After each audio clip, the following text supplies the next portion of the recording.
We welcome you to the Gashouse Gang with Kevin Wheeler. Look at the game day men's health t-shirt. Oh, my God. Kevin Wheeler. I got the gear, man. I got another t-shirt. I got a quarter zip coming. I got hats. Maybe I'll give some of them away. Wow. Give some of them away here on the show. Yeah, they're obviously our newest sponsor. They're awesome. In fact, I got my next follow-up visit tomorrow. Be out at the Chesterfield location. It's a really cool spot, man. It's like, so look how you are, Tom. You're in your man cave there.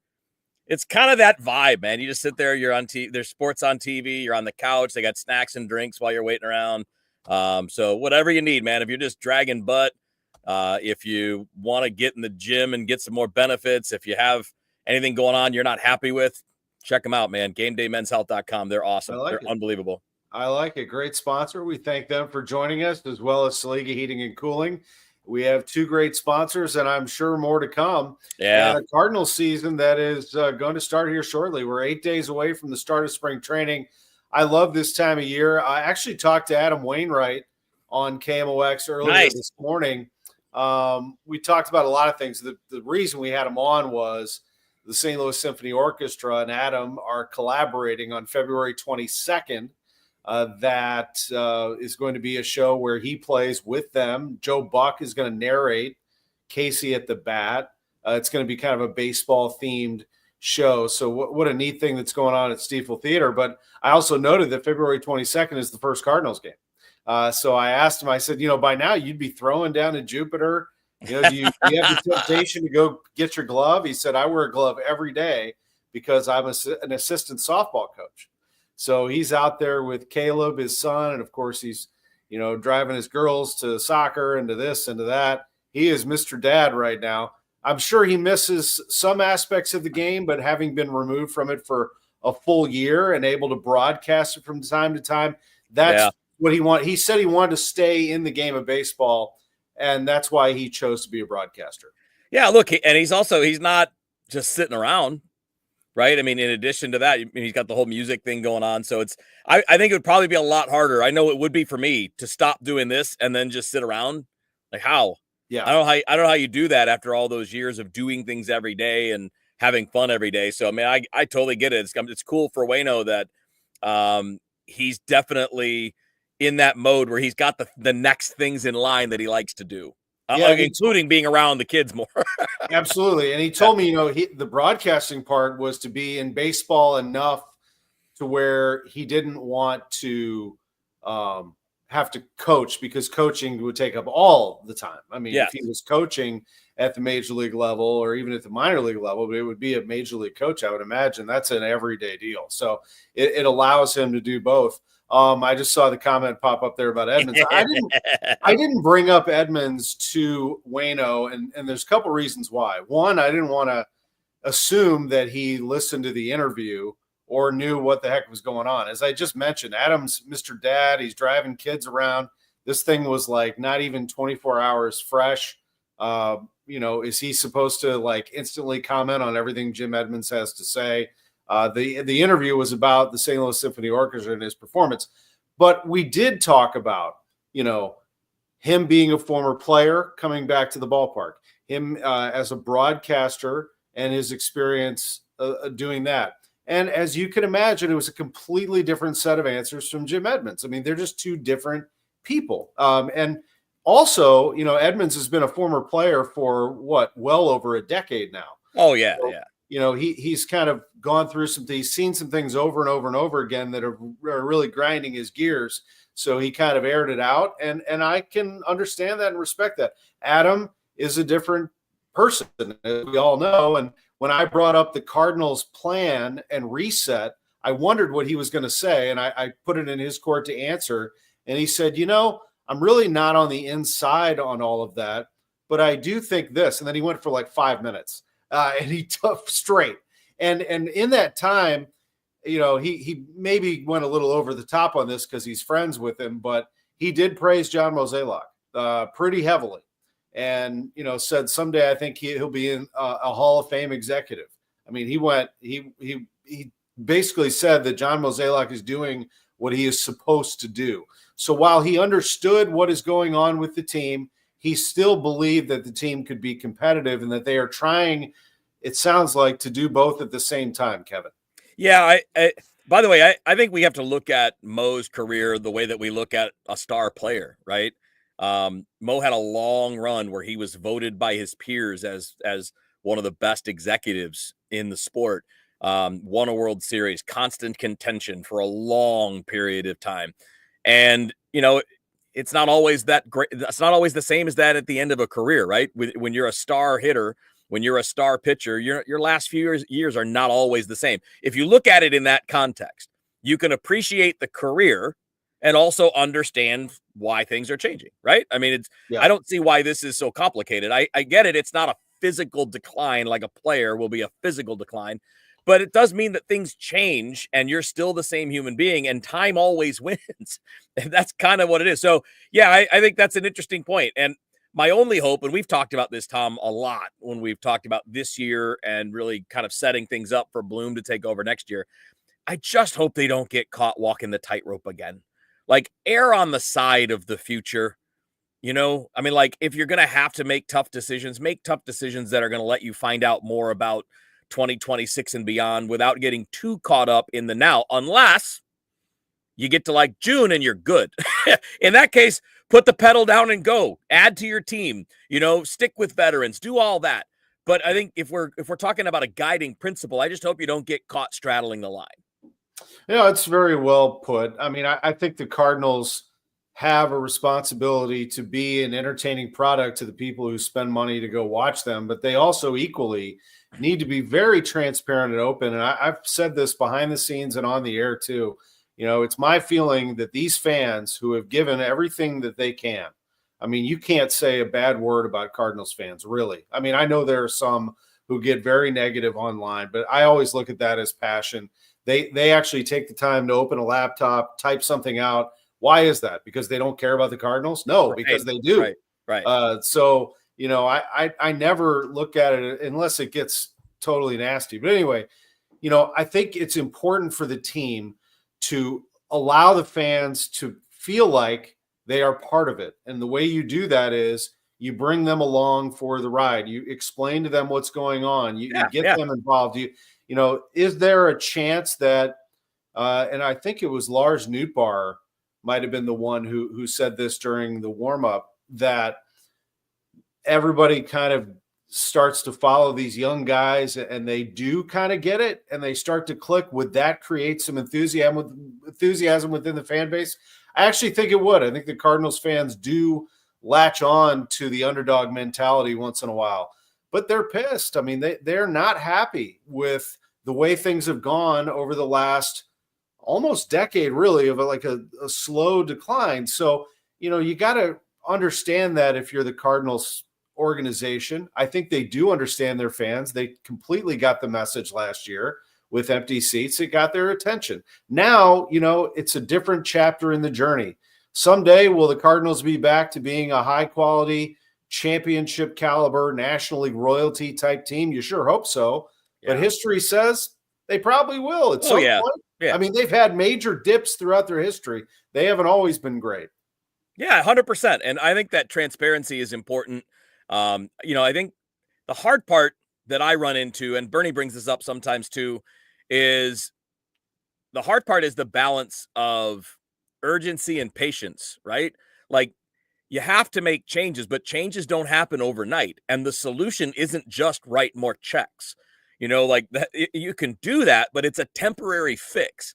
It's like if you get yourself in credit card debt and you're like, well, I'll just pay the minimum and keep on. Well, it's not going away if you do that. You're not changing your future status by doing it that way. And they need this kind of change rather than just more Band-Aids, because the Band-Aids haven't been working, right? They've tried that these last couple of years. They tried it last year with the rotation as an example. And it's not that anybody was bad. It just didn't get them where they wanted to go. This is a necessary change. And it is because the message was received from fans. It was received in the form of empty seats at Busch Stadium. And that is what motivates teams, right? Teams will look at that and say, well, I guess we better change. And the messaging is a really good point, Tom. The Cardinals are not now where the Blues were coming out of the lockout, right? I mean, coming out of the lockout, 05, 06, that time, the Blues were in a bad way. And you remember, was it a year or two after that, Tom, when they had John Davidson and some of the young players doing door-to-door stuff for a commercial? Come grow with us. Come with us, that kind of thing. You're not there, but it's a similar idea. And Blues fans loved that. They come watch the kids play. And of course, the kids grew and became stud veteran players over a period of a few years. It doesn't happen overnight, but I do think all sports fans are like that. If you show them the vision and give them a glimpse of it, and then remind them that, hey, we know we're the Cardinals, and at some point we're going to get back to being what we were payroll wise. And then just live up to it. After that, just live up to it. The Gashouse gang from KMOX were sponsored by Saliga Heating and Cooling, Game Day Men's Health. With Kevin Wheeler, I'm Tom Ackerman. Something else that Adam Wainwright said when we talked earlier this morning, he said, I think that towards the end of spring training, or maybe right before spring training, sometime in a little while, they're going to add some more pieces. And then he said, but I don't really know anything, so don't hold me to it. But his gut felt like, and so I think he could be onto something. I do think the Cardinals have some needs. Now, I asked Mozeliak on Sunday, do you have any jammed up positions? He didn't believe that he did. He doesn't think that he has a position where he has to relieve a logjam necessarily. But they do have needs. I think, Kevin, if they lose Arenado or don't, they could still use a right-handed bat. Do you think? Well, I guess the question becomes really, if you keep Arenado, is that Sajesi? Or is he back in Memphis because there aren't enough at bats and you don't want him to be, I don't think they want him to be a bench player, right? You don't want him to be a guy that plays a game or two a week. Ideally, if he's here, he's going to play. So if Nolan is here, maybe that complicates his presence, and maybe that means you want more of a pure bench bat, that can hit from the right side, which, gives you some options, right? I mean, this is not, you're at a point now where there are a lot of players available that won't be expensive who can come in and help you in that regard if they're willing to take on part-time or bench roles. Same thing for the bullpen, Tom. There are a lot of pitchers out there. They're not studs, but you're not looking for a stud, right? They're not looking to add an elite setup man or, somebody that could close if Helsley has problems. You'd be looking for, depth guys that give you more options that maybe, could end up being trade pieces later in the year or whatever. And there are some interesting guys in free agency for those jobs. And, the fact that there are so many free agents out there, like if you're just looking for a right-handed bat, it's all about what these guys are willing to do and what job they want to have. But, Mark Canha's out there. Ty France is out there. Whit Merrifield as a bench guy, utility guy that can play second base and play some outfield. I'm not saying any of these guys have interest. I'm just saying they're there if you want them as a right-handed bat off the bench. Nick Senzel, guys like that, they're all over the place. Adam Duvall, all kinds of guys that if you want that, somebody that's a fourth or fifth outfielder, but that can hit late in games against right-handed pitching and can play a little defense, because that would be Luke and Baker, Tom, wouldn't it? But he's so limited defensively that he doesn't give you any ability to do anything else when it comes to maneuvering late in games. What do you think about Luke and Baker? Well, I mean, he can clearly hit lefties. I don't know if he's going to hit at the major league level just because we haven't seen enough of it to know. And that's kind of, it's kind of one of the conundrums I find for this year, right? If you're going to find out about him, this would be the year to do it. But it's a difficult spot because he only plays first base and he's not even good at that. He's a DH. Well, what is a right-handed platoon DH? And maybe he's not a platoon guy, but, his splits are pretty significant. He crushes lefties. So it's a really hard fit. If he could play left field and first base, you have a little bit more to work with. But I think that's what hurts him, Tom, is the power's real. His hitting ability is not great, but it's enough that if he could play another position or even just play first base well, then maybe there's a spot. But it's just a tough fit now, especially with a guy like Contreras. I mean, you're looking to get him. What would you say, Tom? You're probably looking to get him as like 150 games if you can, whether it's first base, DH, some combination of that. Well, those are Baker spots too. Yeah. Yeah, I think Contreras is an all-star. And I think this is his team, and I think he has the chance to put up some first half all-star type numbers. Whether he can last an entire season, of course, will be up to him to manage his workload. Sean Riley had a comment. Well, earlier he had the funny text about Edmonds giving up on our podcast. I actually texted with Edmonds this morning and just sent him a quick note to once again say what I said yesterday, that I appreciated what he did for me in the broadcast booth. And I just wanted him to know that. And he appreciated that. But what is Sajaci's ceiling most likely, says Riley? I like that question because we don't know necessarily. I think, Kevin, it depends on if something does open up, injury or otherwise, that Sajaci would be able to play every day. But I love his bat, and I'm encouraged by his fielding. Yeah, he's probably, his best position is second base. You can play him at third. He's played shortstop in the minor leagues. I'd love to see him get some time in the outfield, just as a corner outfielder, just to give him some more options, kind of like Brendan Donovan, kind of like he did with Tommy Edman, right? I think he's got a chance to be a different version of those guys, right? So if you look at Tommy Edman's calling cards are high-end defense and speed, right? Like those are his calling cards, and obviously being versatile as a switch hitter. And obviously I mentioned the word versatile, his versatility, that he can play all the outfield positions, second base, shortstop, third base, right? Like that's Tommy Edman. Brendan Donovan is similar, right? He can play a lot of places, maybe not short, but he can play first, second, and third, and he can play the corner outfield. And his big calling card is on base. He's a big on base guy. I think that Sajaci could be the power version of one of those guys, right? Because he's got more power than both of those guys. He's not a big on base percentage. He does strike out. I mean, like that, you're just going to have to get used to that idea. He struck out 122 times in 125 games at Memphis last year. He's going to strike out, and he's going to strike out a good bit. But he's also a guy that hit 20 homers last year in 122 games or 125 games, and hit 26 home runs the year before that. So he's kind of similar to me in that he can be a multi-position player, but he's not the same guy, right? It's a different strength. His strength is power. So, if you're looking at, like, what could you see? Could he be an everyday guy? Sure. Depending on how the rest of the roster sorts out, but he's going to run into a traffic jam because obviously you've got Donovan and Gorman in the infield now at second and third, or some version of the outfield. JJ Weatherholt's coming fast. So that's why I think it's important to find out about Sajaci and what he can be this year. Because even if he's just and I say just a complimentary player initially, that's fine. He's inexpensive and a guy that maybe plays 60% of the time and hits, 15, 16 home runs, 20 home runs. Sure. Nothing wrong with that. He's a very good young player. No, there is nothing wrong with that. Well, I was going to bring up Weatherholt because he is coming fast. He's going to be. I'm just a big fan. He's going to be an invitee to spring training, and I think he sticks around for a while. I think I'm not. I think I can say this, but I want to say it in a very specific way. He's the best hitting prospect they've had since Oscar Taveras.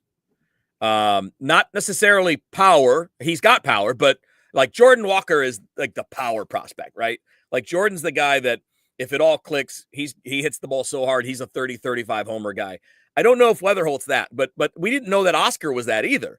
Oscar wasn't just a home run hitter. He was a hitter who happened to hit the ball over the fence sometimes. And I think that's Weatherholt. I think he might be the best just pure hitting prospect that the Cardinals have had since Oscar. Not just looking at power, but the combination of bat to ball skill, on base skill, and some power to go along with that.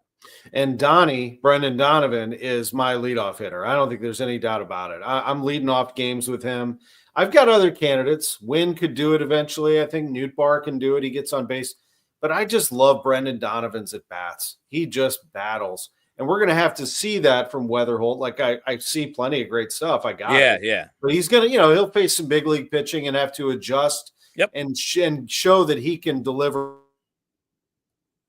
Yeah. I mean, he's a college guy who's got to make an adjustment for sure. Yeah. Yeah. But Donnie, what a job he does at the start of games. And then let's go to Ken Gregory's comment, because this is absolutely a topic. The dilemma in center field might affect the lineup more than R&I.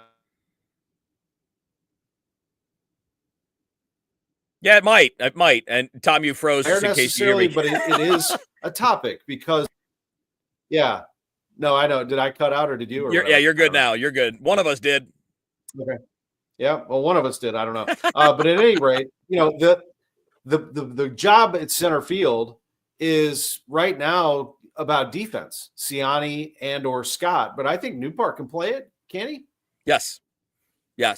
If Nolan Arenado is on this team, I don't see why you wouldn't just have Nootbaar as your center fielder.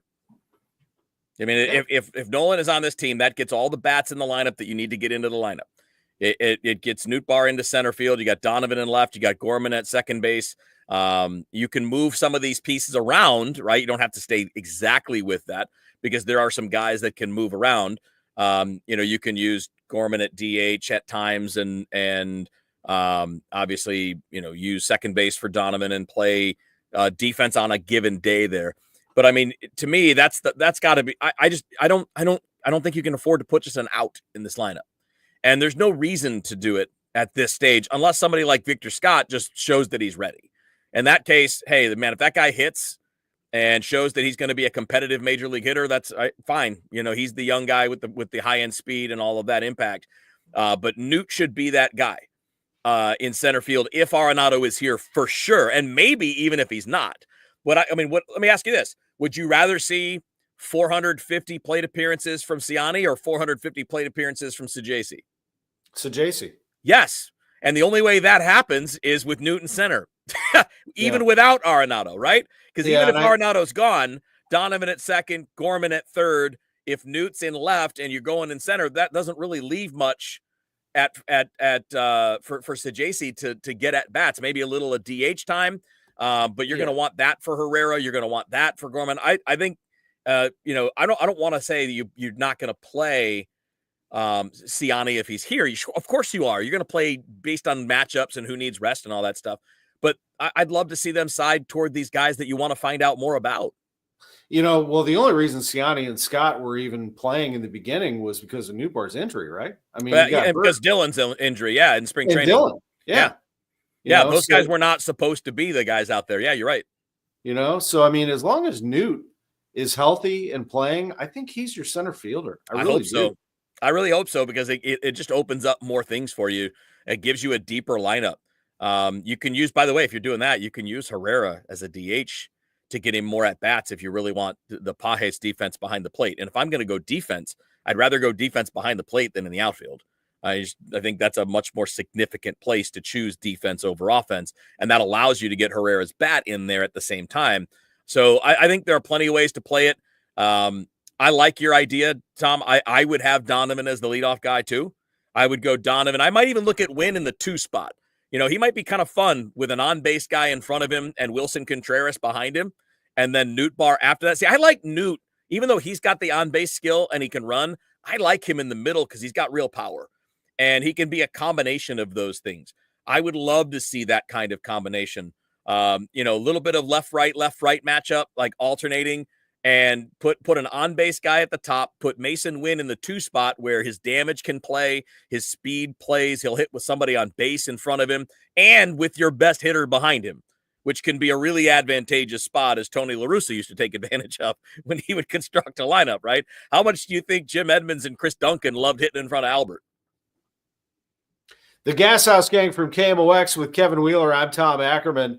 Lars Nootbaar is a freakish athlete and, one of those guys who could play any sport. He was a football player. I've seen him play hoops on the Caravan. He looked amazing, a great baseball player. I'm sure he could pick up a golf club and hit it 300 yards. He's one of those guys that you went to school with who could play any sport. As long as he stays healthy, I think he's a really good major league player. And he's a veteran right now. But he's not a 30, 35 home run guy. He's probably not. No, he's got power, but he could hit 20. Sure. But he's not a 30, 35 guy. Gorman is that guy. Is there anybody else that you see in this organization that could be that guy? Obviously, Luken Baker's done it at the minor league level, but we don't project him getting nearly the at-bats to even have a shot at something like that. Yeah, and if you're looking at who's the Cardinals' next 30 homer guy, Gorman's the easiest answer. He was really close in 2023, and that was even missing some time on the injured list. I'd say Contreras is an answer. If he doesn't have to take as much time off and he just plays an extra 15, 20 games, he's already a guy that hits 22, 23, 24. I don't see why he couldn't get to 30. He has the bat speed. He hits the ball hard on the regular. He's got all of the characteristics of somebody that would hit 30 home runs. But as a catcher, you're getting 2 games off a week minimum. And, you're dealing with the physical wear and tear. He's not going to be dealing with either of those things now. He's playing first base. If he doesn't get hurt, I can't imagine he wouldn't play 150 games between first base and DH. And that alone could get him to 30. So I think those are the easy answers. Walker's the guy with the next best power to do that. Because I agree with you. I don't know that Newt's that. I could see Newt at 25 homers, though, if he could stay on the field. And I think that's kind of where we are, right, Tom? Like, you look around the lineup, and so many of it is if this happens, if that happens. And that's the nature of a team that's in the position where the Cardinals are. You don't have enough certainty, which is why you're not a contender. The very definition of being a contender is what you are. You have good players. It's not about hoping or waiting or ifs or anything like that. But there is an argument that with a good, I don't even mean 150 games, like 125, 130 games from Newt. If you can get something like that, he's probably a 20, 25 homer guy with the way he hits the ball. His bat speed's well above average. His hard hit rate's in the top 8-9% in Major League Baseball. Like, he's got to stay on the field, right? That's really a trick. It's the old football cliche, right? I think it's a Bill Parcells thing. The best ability is availability. Yeah. I think that Jordan Walker has some untapped power and eventually could get into that range if he's a more complete player. What do you think about Chase Davis? What is your assessment of him? Because, he had 21 home runs in 221 at-bats back when he was at Arizona. I remember that. But the video of him that I saw, that big, long swing, that guy was hitting some bombs. What's up with Davis? So he's definitely one of those twitchy guys, right? He's strong. He's not super tall, but he's put together. I think he's like 6'1", 220, something like that. Like, this is a strong dude.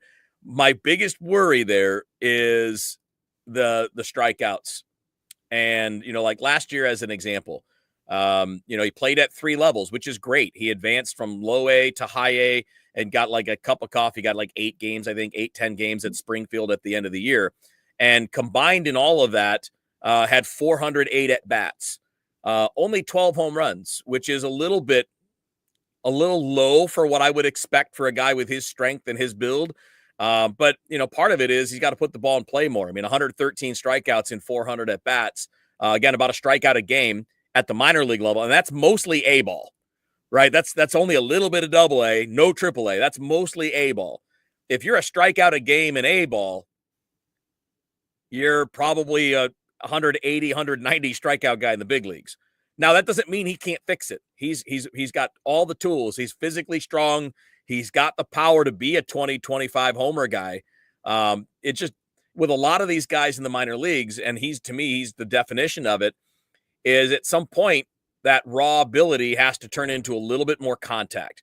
And, a guy that I'm interested in similarly, and he's got almost no experience with the team because of injuries, but his name's Travis Honeyman, who was, I think, a 3rd-round pick in 23, didn't play in 23, only played 20 games last year, but he's one of those guys, he's built like Lars Nootbaar. He's one of those twitchy guys who's got some power ability if he could just stay on the field. And, this year is about him seeing if he can stay on the field and continue to produce. So there are some guys that can be that. And, specifically, I think Davis has pull power and all of that, but I want to see more power production in games against minor league pitching before I'm sure that I'm going to love what I'm going to see at the big leagues. Kelly Mars wanted to know how much is left on Newt's contract. So he is first-year arbitration eligible. Yeah. He's going to go to arbitration along with Brendan Donovan and Andre Palante. I think that in Palante's case, it's a little tricky because they're going to try to argue that he's been a reliever, but he's actually a starter. In Newt's case, they're going to argue. I hate these arbitration hearings because then they kind of cut you down. But they'll talk about how he hasn't been able to stay healthy. So it's not based. It's going to be based on more what he has done and what he will do. And then in the case of Donovan's a good complete player. I think he'll be okay, and I don't think he's going anywhere. I think the Cardinals are going to hang on to all three of them for a while. In fact, Newt Barr doesn't become a free agent until 28 because he's a first-year arbitration-eligible player. So you're going to have a lot of Newt here for the foreseeable future. And then Ken Gregory, that is true. I mean, I agree on Mason Wynn. I think Mason Wynn is a 20 home run guy too. He has good power. As long as he can stay consistent and on the field, I think he could develop into not much more than that, but a 20 home run guy. He's got really, really good power for his position. Yeah, I think he'll grow into it. He's going to get his man strength. He's still pretty young. One thing that is interesting to me is this idea that because he throws the ball so hard, right? I mean, you put him out there, he's throwing the ball across the diamond 100 miles an hour. If you put him on a mound, he's probably upper 90s on the regular. That type of ability to generate force rotationally should also translate to that coming as a hitter too. If you look at his bat speed, it's not great. Average exit velos, but it's also partly because he's been finding his way, right? Figuring out how to be competitive every day. You look at him, he doesn't swing and miss very much, doesn't strike out very much, which are good things, but he might be sacrificing a little power for contact early, which totally fine. No issue with that. But I do think there's room where that bat speed goes up and that those exit velos and stuff start to go up as he gets more comfortable and realizes what he needs to do to be able to get the pitches that he can drive and not just survive, but learn how to dominate at the major league level. I think he's going to be really good. I would agree with Ken. I think he's going to be a 20 homer guy. One more baseball question for you. Something you and I were kicking around via text message. We have a little Gashouse gang text group that's kind of fun. It's always going on. And, you kind of got my brain moving on who the next closer will be. Yeah. Actually, we were thinking about that in the offseason because we assumed that the Cardinals were going to shop Helsley. And as it turned out, they kept him. Right. But I thought Fernandez, I thought Liberatore. And, I always kind of wondered whether they would convert Tink Hence into a reliever at some point, but they sure seem like they still have him on a track to developing more into a starter. What are your thoughts, Kevin, on a future closer for the club? So there's obviously two ways we can look at this, right? I mean, the first part is, do you think they keep Helsley? Is there any chance? I'd say probably not. Mostly because when you're looking to do a rebuild, do you want to start, not rebuild, but kind of reboot things? Do you want to start off next year with a really expensive closer? Maybe. But I mean, Helsley, if he has another good year, is going to be one of the most expensive closers in the sport. So I think what we're talking about is just if that doesn't happen, because you could have that debate, but if it's not going to be that way, I think there are two guys on the roster. Romero was at one point last year, probably trending in that way, but he finished kind of weird and strikeouts went down. So I'm not sure I would look at that. I'd say your better bets on the roster are Ryan Fernandez and Matthew Liberatore, right? Guys that, had really good years in the pen last year. They have the stuff, their stuff plays up in the pen. Fernandez gets strikeouts. And keep in mind, man, that guy was a Rule 5 pick last year. He had never been in the big leagues. So he came in last year and, really earned a role in that bullpen. And I think that he's a guy that could do it. Now, I would caution people on this. Be careful of minor league relievers. I hear a lot about Matt Swanson maybe someday being the closer, and maybe he will be. You don't write that off, but there aren't that many guys who are minor league relievers that are transitioned into closer roles in the big leagues. Usually the closers are guys that are failed starters, guys that, because most people, they want to keep as a starter as long as they can because starters are just more valuable than relievers. Oh, and by the way, most pitchers want to be starters. Yeah, no, because that's where the bigger money is too, right? Yeah. Not only is it prestigious, but it's where the biggest money is. Yeah. And I think that, your point about Hence is something I've worried about the entire time. How long do you give the guy? He's never thrown 100 innings in a season. He's at least 2 years from being able to make 30 starts in the big leagues, at least. Well, what if he can help you in the big leagues next year? Is there more value in him being the next Ryan Helsley? upper 90s fastball, wipeout breaking ball, great changeup. Like, is there more value to this team a year from now if he's one of those guys?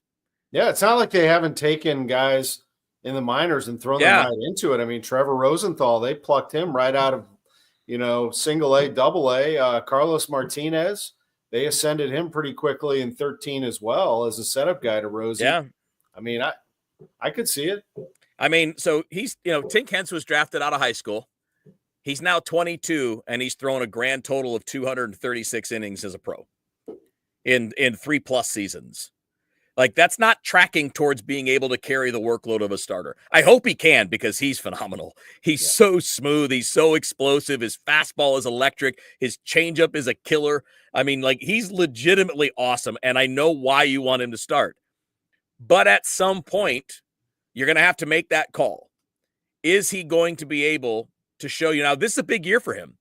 If he can go out and throw 140 innings this year, combined somehow, major leagues and minors, that'd be a great sign.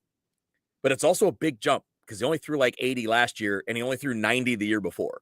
So 140 is a big jump. And teams, the old Duncan and LaRussa standard, they didn't want guys to jump more than 25 innings in a year, because anything more than that, you're getting risky. So 25, 30 innings. So that would be a jump of 60 innings from last year if he's able to do that.